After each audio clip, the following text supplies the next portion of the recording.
कुछ जगहें बंद नहीं होती, यहां तक कि जब शटर नीचे होता है। यह एक किंवदंती नहीं है, यह एक मिथक नहीं है।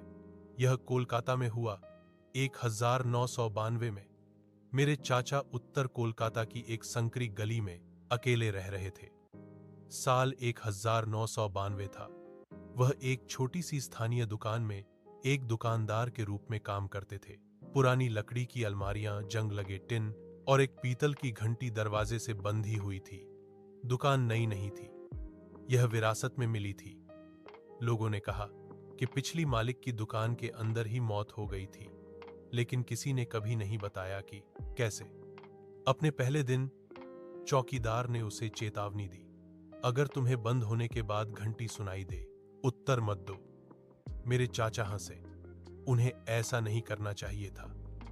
हर रात ठीक 9:30 बजे उन्होंने दुकान बंद कर दी। एक शाम भारी बारिश के दौरान बिजली चली गई। बाहर की गली अंधेरे में गायब हो गई। जैसे ही वह मोमबत्ती की रोशनी में पैसे गिन रहा था, टिंग, घंटी बजी। शटर आधा बंद था। दरार से उसने नंगे पैर देखे, गीले, काले कीचड़ से ढके हुए। लेकिन बारिश पहले ही रुक चुकी थी। एक आवाज फुसफुसाई, दादा, दुकान खुली है? आवाज गलत लग रही थी, बहुत धीमी, बहुत खाली। मेरे चाचा चुप रहे। मोमबत्ती अचानक बुझ गई। घंटी फिर बजी। उस रात से अजीब चीजें होने लगीं। हर सुबह दुकान के अंदर कीचड़ भरे पैरों के निशान दिखाई देते थे। काउंटर के पीछे की ओर जा रहे थे। कैश बॉक्स खुला था। कोई पैसा गायब नहीं था। इसके बजाय पुराने सिक्के दिखाई दिए, ठंडे, गीले, तालाब के पानी की तरह गंध आ रही थी। पड़ोसियों ने आना बंद कर दिया। उन्होंने कहा कि रात में दुकान की बत्तियां अपने आप जल जाती थीं। लेकिन मेरे चाचा ने कसम खाई, उन्होंने कभी उन्हें चालू नहीं किया। एक शाम सफाई करते समय उन्होंने एक पुरानी बही खाता एक शेल्फ के पीछे छिपी हुई पाई। पन्ने सूजे हुए थे, स्याही कागज से रिस रही थी।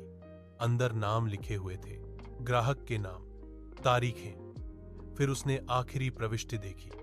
उसका अपना नाम स्पष्ट रूप से लिखा गया।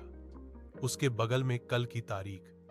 उसके नीचे एक पंक्ति, अभी भी बकाया है, वापस करेगा। उस रात उसने हमेशा के लिए कोलकाता छोड़ने का फैसला किया।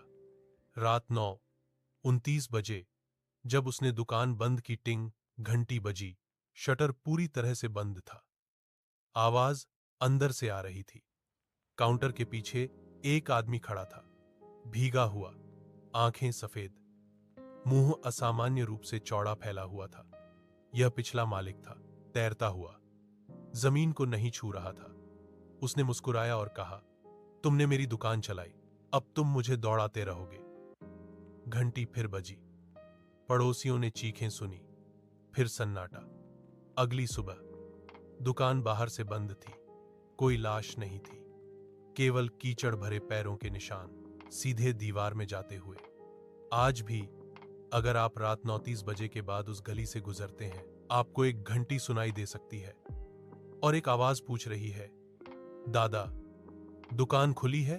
अगर इस कहानी ने आपको सिहरन दी, वीडियो की तरह, सब्सक्राइब करें, क्योंकि कुछ कहानियां वास्तव में कभी खत्म नहीं होती।